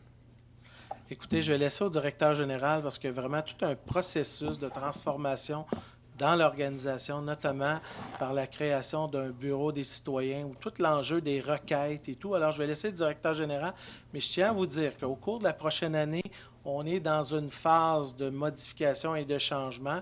Alors, je dis aux gens, la perfection ne sera pas atteinte dans les 2 prochains mois, mais on se donne la prochaine année là, pour opérationnaliser ce changement-là dans l'administration. Mais on s'en va vraiment là, vers un bureau des requêtes, vraiment un bureau des citoyens où on veut bonifier Et on est conscient aussi l'enjeu en dehors des périodes d'ouverture de l'hôtel de ville, donc des services municipaux, les vendredis après-midi, les soirées, les week-ends. On est conscient qu'il faut arriver avec un certain type de solution, mais c'est dans le cheminement. Là. Ça fait partie de la transformation de l'organisation auquel on y travaille. Alors, Monsieur le directeur général. Merci, M. Plante. Alors, écoutez, un peu reprendre ce que M. Plante a dit en spécifiant que déjà, depuis quelques semaines, il y a des gestes qui ont été posés. Entre autres, la Ville, dans chacune de ses directions, s'est dotée d'un système de gestion des requêtes au niveau des citoyens. On a aussi pris administrativement l'ensemble des requêtes des élus qui ont été aussi ramenées à l'intérieur de l'administration, de manière à ce que ce soit de la part d'un citoyen ou de la part d'un élu lorsqu'il y a une requête. Puis souvent, les élus vont recevoir des requêtes des citoyens, alors ils vont nous les acheminer. Donc, ça peut s'être traité administrativement dans un premier temps, puis par la suite, être affecté d'une autre façon s'il y a un problème là, au niveau du suivi. Pour ce qui est des éléments en matière d'urgence, écoutez, c'est sûr que le 911 en ce moment, c'est effectivement la ligne qui est opérationnelle. Vous allez entendre parler dans les prochains jours d'un rapport qui s'appelle, on en parle ici à la séance depuis déjà, depuis déjà quelques mois, c'est le bilan de l'ENAP. Donc, dans le rapport de l'ENAP, il est justement question de toute la question des requêtes et des requêtes en situation d'urgence, mais aussi des requêtes quotidiennes. Et donc, ça fera partie, comme le mentionnait M. Plante, du plan de match pour les prochains mois pour faire en sorte que la Ville de Terrebonne ait un système de gestion de requêtes performant à tout égard. Parce que moi, dans mon secteur, là, le déneigement était assez médiocre. Là, puis quand je me fais répondre, quand on réussit à rejoindre quelqu'un dans le jour, qu'on dit que l'épandage d'abrasifs se fait seulement dans les courbes, dans les côtes et au stop. Mais quand tu es obligé de mettre tes patins à glace pour te promener entre la courbe et le stop, il y a un problème à quelque part. Peut-être que l'opérateur du camion ne va pas trouver la manette pour mettre du sel. Là, vous faites référence à deux choses. Tantôt, vous parliez de la fin de semaine. Mais pour ce qui est de la réponse, c'est pas nécessairement la bonne réponse à donner. Je pense pas que ça fasse partie de nos techniques de déneigement. Effectivement, on essaie autant que possible de réduire la quantité d'abrasifs. La Ville de Terrebonne, soit dit en passant, a réduit beaucoup les abrasifs depuis quelques années. Ça entraîne bien sûr des diminutions de coûts pour les citoyens, mais jamais au détriment de la sécurité. Donc, les opérations de déneigement se font en fonction des conditions météo. Maintenant, vous savez, tantôt on en a parlé dans un autre quartier avec la première période de questions où le citoyen se plaignait d'une problématique de déneigement. On fait affaire dans des quartiers avec des contracteurs qui sont différents, donc il y en a qui sont plus faciles que d'autres. Des fois, il faut mettre un peu plus de pression sur nos contractuels. Mais pour avoir vu nos gens en déneigement faire ce que j'appelle, moi, chaque tempête, un miracle, déneiger une ville avec le nombre de kilomètres de rue, c'est de faire un miracle à chaque fois. Dans le délai qu'on le fait, avec l'efficience qu'on le fait, tout n'est pas parfait. Mais je peux vous dire que les employés aux travaux publics, depuis le 24 décembre, ont sorti pour de la neige à tous les jours. On a fait vendredi dernier ce qu'on appelle dans notre jargon le premier reset. Donc, c'est la première fois où on prenait une journée complète à ne pas aller sur le terrain pour permettre aux gens puis aux camionneurs, tout ça, d'avoir leur moment de répit pour pouvoir récupérer. Mais moi, je peux vous dire que les gens à l'entretien du territoire sont à pied d'œuvre depuis le 24 décembre. On a des contremaîtres là, qui n'ont pas pris une journée de repos depuis le 24 décembre. Alors, les gens sont vraiment au service des citoyens. C'est important que les citoyens nous donnent leur juste par rapport à ce qui se passe dans les quartiers, mais je peux vous dire qu'actuellement, c'est assez exceptionnel ce qu'on vit et c'est exceptionnel le service qui est rendu aussi. Non, mais ça, j'en doute pas. Là. Regardez, là, tout le monde est conscient là, que cette année, là, c'est un hiver où que la neige elle nous sort par les oreilles, c'est le cas de le dire. Là. Mais à quelques... Moi-même, là, dans mon secteur, puis même que j'ai déjà parlé à M. Saint-Pierre, là, le stationnement 24/7, là, quand c'est d'une courbe, le camion de pompier, à un moment donné, c'est sûr qu'il va passer, mais il va emmener du monde avec lui aussi. Là. Fait que, donc, oui, ça, je sais que c'est comprenable, mais quand il y a du verglas, on s'entend qu'avec le changement climatique, il va y avoir de plus en plus de verglas et tout ça, mais on s'attend à avoir d'être capable de circuler, surtout pour la sécurité des enfants, de circuler de façon sécuritaire tout partout, puis que l'abrasif, là, je ne sais pas si c'est le contracteur ou la ville qui le paye, là, mais c'est pas un luxe non plus. Là. Juste vous dire sur l'enjeu des abrasifs, je comprends qu'il y a un enjeu, mais il y a aussi un enjeu environnemental. Là, vous savez, récemment, il y a eu monsieur une le maire, étude. embarquez pas sur l'environnement avec moi, là. Non, Jean-Baptiste, ben, je vais le faire pareil, même si vous êtes là. Vous ne pas y croyez de l'importance, mais pas plus tard que la semaine dernière, il y a une ville ontarienne, Mississauga, ils ont fait une estimation de la salinité de la rivière qui traversait la ville et elle était aussi élevée qu'un océan. Et ça, là, la principale conséquence de cela, là, c'est l'utilisation année après année Il y a de des nouvelles l'abrasif. technologies, monsieur le maire. Hein? Il y a des nouvelles technologies, monsieur le maire. Je le sais qu'il y a des nouvelles technologies, mais elles ne sont pas parfaites. Les gens m'ont parlé là, qu'à Rosemère, eux autres, ils ont utilisé, là, c'est quoi le Le jus de betterave, là, quelque chose de même. Des copeaux d'arbres, puis je veux juste du jus de betterave, puis là, il y a... Je comprends. En tout cas, les morceaux d'auto, là, ça n'arrive pas de dérapage. Il y a plein de bonnes idées qui sont lancées comme ça, mais la réalité, c'est que demain matin, là, il y a une job à faire. Puis moi aussi, je veux profiter de l'occasion, comme le disait M. le directeur général, l'occasion de voir les équipes sur le terrain. Puis depuis la période des fêtes, là, je les appelle les veuves du déneigement. On a beaucoup, là, Oui, parce que le Canadien va mal de ce oui, temps-là. en plus. Mais c'est pas pour le hockey, c'est pour le déneigement. Quand tu n'es pas régulièrement, là, nos employés sont continuellement sur en travaux. Puis, je tiens à dire, là, c'est pas parfait, mais quand on circule sur le territoire, il y a globalement, là, il y a un niveau très élevé. Là, quand on se compare, on se console. Je tiens à dire que l'ensemble des efforts sont faits là, pour rendre le plus sécuritaire le territoire, mais le risque zéro n'existe pas non plus. Ah, ça, je le sais, mais c'est surtout pour désengorger le non, je partage votre point de vue. aussi, là, parce que, à quelque part... Ça, sur la gestion des requêtes, 2 éléments qu'il faut souligner. On a un objectif, justement, d'avoir un service en dehors des périodes. Et ça, c'est un objectif, on ne le fera pas en 6 mois, là, mais parce qu'il y a des coûts budgétaires qui sont liés à cela. Deuxième aspect qui est quand même assez important, intéressant, la gestion des requêtes des citoyens ne passe plus maintenant par le cabinet du maire. Il y en a un certain nombre qui vont passer parce qu'on est en période de transition. Mais aujourd'hui, le maire de Terrebonne, il ne fait pas de tri sur les requêtes provenant des citoyens. Là, et on veut vraiment un traitement qui va être centralisé dans l'administration et qui va être le plus neutre possible dans sa gestion et son suivi. Ça, c'est un élément de changement qui est important, puis qu'on souligne peut-être pas, mais je trouve que c'est important de le ramener ce soir. Une gestion neutre des requêtes. Chaque citoyen doit être traité avec le même succès et surtout en toute équité. Merci beaucoup. Merci. Bonsoir. Bonsoir, Mathieu Goyette, 500 rue Saint-Pierre. Merci pour la présentation. Même si certaines parties qui étaient très techniques, là, je ne comprends pas tout au complet. Là, je voulais vous le mentionner. Là, il y a quand même, mais je sais que c'est la procédure. J'avais une question. J'ai vu sur ma question pour ce soir, là, j'ai vu sur les réseaux sociaux que vous aviez fait une rencontre avec différents maires des villes avoisinantes pour un projet de mobilité vers Montréal et tout ça. J'aimerais savoir exactement la vision de Terrebonne dans tout ça. Est-ce que c'est dans le but d'améliorer les transports vers la ville ou de trouver une façon aussi d'encourager les entreprises à permettre les gens à pouvoir faire plus de travail à la maison pour désengorger les autoroutes? J'aimerais savoir un petit aperçu de ce que vous avez en tête, tout le monde, dans ces rencontres-là avec les autres villes. Dans un premier temps, en même temps, je ne veux pas prendre 1 heure là, parce non, qu'on peut être sur un thème assez détaillé. Ouais.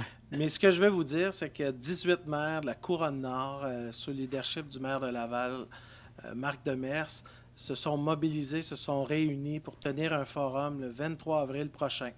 forum qui va être sur l'enjeu de la mobilité et le transport collectif, tout l'enjeu de la congestion routière sur la couronne nord. D'ailleurs, le ministre des Transports a confirmé sa présence. Et je sais qu'il y a même une sollicitation pour que la mairesse de Montréal soit présente. Alors, vous voyez, là, c'est plus un débat, là, Montréal contre la banlieue. C'est vraiment un enjeu, comment on va trouver des solutions à court terme, que ce soit par l'élargissement de l'autoroute 19, qui est un élément préoccupant pour Terrebonne, parce qu'on sait, ça va nous permettre éventuellement d'avoir un autre TOD, donc d'avoir un stationnement incitatif, d'avoir une desserte de transport collectif qui va être au niveau de l'ouest de Terrebonne, mais qui pourrait éventuellement aussi offrir une alternative pour les gens du secteur La Plaine, que ce soit même au niveau du transport collectif, mais aussi au niveau de désengorger l'autoroute 25. Il y a des enjeux aussi avec l'autoroute, l'axe 4640, mais surtout la 40. Et aussi le train de banlieue. Alors, dans le Grand Montréal métropolitain, là, il y a vraiment une réflexion autour de la politique de financement de tous les investissements qui vont venir du fédéral provincial dans la région métropolitaine de Montréal. Et notre objectif, c'est que l'ensemble des villes, on puisse arriver avec une position commune pour s'assurer que nos projets puissent le plus rapidement possible avancer et qu'on ne se retrouve pas, comme c'est le cas depuis un certain temps, en déficit d'investissement sur le réseau routier et aussi de transport collectif. Alors, il y a une série de mesures, mais je tiens à vous dire, là, il y a des propositions qui vont sortir autour de voies réservées, transport collectif, mais aussi le covoiturage. Mais je tiens à vous dire là, que les solutions qui vont être sur la table, là, ils ne vont pas toujours être liées à rajouter des voies d'autoroute supplémentaires. Je vous le dis tout de suite, là, demain matin, là, même si on ajoute une voie de plus, dans 5 ans, les gens vont revenir nous revoir pour ajouter une autre voie, puis on va en rajouter. Les solutions d'avenir, puis les options d'avenir sont liées à plus de covoiturage, plus de transport collectif, mais aussi par la création d'emplois de qualité à valeur ajoutée sur notre territoire pour que les gens qui vivent à Terrebonne, travaillent à Terrebonne et génèrent l'activité économique. Il y aura toujours des gens qui vont s'en aller vers Laval, vers Montréal, etc. Mais c'est à nous de trouver des options au niveau du transport collectif. Puis à Terrebonne, on a une série de bonnes idées, là. Mais là, aujourd'hui, là, l'enjeu, c'est de se voir reconnaître sur la couronne nord une série d'investissements qui vont être consensuels et qu'on ne se retrouve pas avec des propositions d'investissement à la pièce qui ne vont pas corriger là, la situation là, qu'on vit et qui croît et qui augmente d'année en année là, au niveau du temps de déplacement pour nos citoyens. Okay. C'est ouvert à tous, cette rencontre-là, ou c'est seulement que les... Il y a une série d'invitations, élus municipaux, les gens des sociétés de transport, là, une diversité. Est-ce que ça va être ouvert au public? Si la réponse est oui, ça va être des places qui vont être limitées parce qu'on pourrait se retrouver 1000 personnes. Là, et l'objectif d'un événement comme celui-là, là, c'est... à tout de moins, là, je ne pense pas qu'il y a une capacité qui va dépasser les 150 ou 200 personnes. OK. Mais merci. Juste une parenthèse par rapport à ce que vous avez parlé tantôt avec les OBNL. Ouais. Moi, je me dis, si vous avez des petits cadeaux comme ça, je vous suggère de leur dire de redonner à la communauté. Tu sais, c'est pas... Je comprends l'idée, mais... Je vous le dis là, par expérience, puis depuis quelques mois, là, ce qu'on reçoit, là, c'est des crayons, des ci, des ça. On est très heureux, des fleurs, puis ils sont contents, surtout la période des fêtes. Puis à chaque, tu sais, quelqu'un qui arrive avec un beau bouquet de fleurs, là, ça prend un peu de courage de dire, écoutez, je peux pas accepter vos fleurs. Ça fait un peu bizarre, là, je tiens à vous le dire. Là. Alors, les gens, ils font de bon cœur, puis je tiens à vous dire, là, comme élu, là, vous pouvez m'offrir des fleurs pour la Saint-Valentin, là, vous n'achèteriez absolument rien de qui que ce soit au conseil municipal. Merci. Merci. Bonjour, mon nom est Jacques Delisle, 1631 rue Dubuis, Terrebonne, La Plaine. Bonjour. Tantôt, j'étais sur la caméra, c'est pour ça que j'arrive en retard. On parlait du déneigement à La Plaine puis le stationnement dans les rues. Quand c'est arrivé cette histoire de stationnement-là, là, pour le permettre la nuit, j'en ai parlé à Danny Saint-Pierre, on était ici sur le bord de la porte, il me dit non, ça se fera pas. Mais là, présentement, là, à La Plaine, là, vous essayerez de passer la nuit pour le fun, comme le monsieur disait tantôt. Là. C'est pas compliqué. Si on n'a pas de déneigement, pas du tassement, là, s'il n'y a pas de ramassage de neige, pas de stationnement l'hiver. Comme ça, il n'y aura pas de problème. Moi, en face de chez moi, là, j'ai une auto qui est stationnée là en permanence depuis tout l'hiver. J'ai même appelé la police, on va s'en occuper. Ils n'ont jamais eu de ticket. Pourquoi? Je ne sais pas. Puis en plus, cette auto-là qui est stationnée là, elle est stationnée parce que le driveway n'est pas assez grand pour prendre toutes les autos à cause du logement clandestin qui entoure, là. Qu'ils ne payent pas de taxes, pas d'adresse. C'est quoi le problème, là? Là, je pense que vous venez de nous dire un nombre d'informations je vous le dis, là. Alors, moi, quand je viens... on vous remercie de l'information. Regarde, moi, on espère que votre voisin n'écoute pas l'émission. S'il l'écoute, je suis bien content parce que j'ai averti même le jeune de ne pas stationner son auto. Il stationnait, j'ai le driveway en U. J'ai 10 pieds entre les deux driveways. Il stationnait entre les deux. Je ne stationne pas là. On n'est pas capable de sortir, on n'est pas capable de rentrer. Monsieur, on a pris votre adresse. Monsieur Saint-Pierre a pris votre adresse. On va faire un suivi directement. 1631 du Buis. 1631 du Logement clandestin, 1630. Dites-les pas à la caméra, ça donne rien. Moi, j'ai pas peur de mes paroles. J'ai jamais eu peur de mes paroles. Puis quand je viens au micro, c'est pour souligner des choses. Comme le stationnement, là, ça n'a pas d'allure l'hiver à la plaine. Ça n'a aucune allure. Comme le monsieur disait, il n'y a même la charrue, mais les autobus scolaires ne sont même pas capables de passer. Bon. C'est pas compliqué, là. Il faut régler ça, là. Interdire le stationnement l'hiver, ou bien non, faites de quoi? Enlever la neige. C'est pas compliqué. Je comprends pas, moi, parce qu'il y a des petites rues à côté, là. Ils enlèvent la neige régulièrement. Le lendemain, le monde, ils mettent de la neige dans la rue. Voyons, c'est pas normal, ça. Ouais, ils se plaignent en plus que les rues sont mal déneigées. On appelle ça du civisme, puis je conviens avec Ils n'ont pas de civisme. Il y en a qui en ont un peu moins, mais écoutez, je pense qu'il y a un travail qui va devoir être refait, puis je pense qu'il y a des éléments dans des plus petites rues où peut-être ce sera du stationnement en alternance.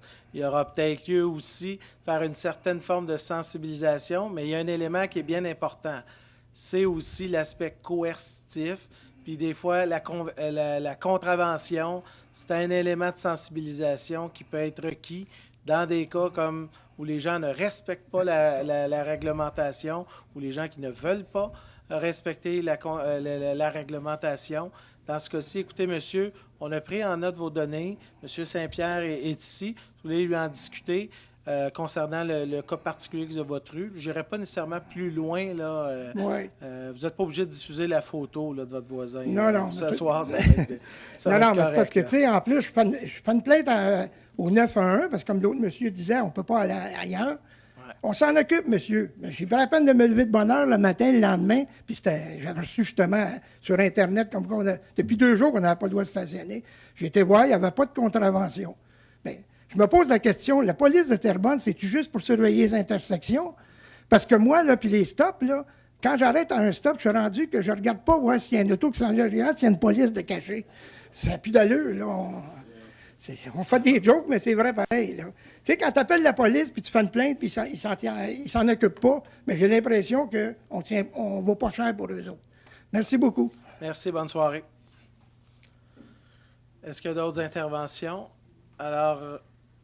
je ne vois personne au micro. Alors, ce qui mettrait un terme à la période de questions. Est-ce qu'il y a un proposeur et un secondaire pour la levée de l'Assemblée? Robert Brisebois et Nathalie Bellavance proposent la levée de l'Assemblée. Merci. Bonne soirée. Prochain rendez-vous, 26 février prochain, 19h30.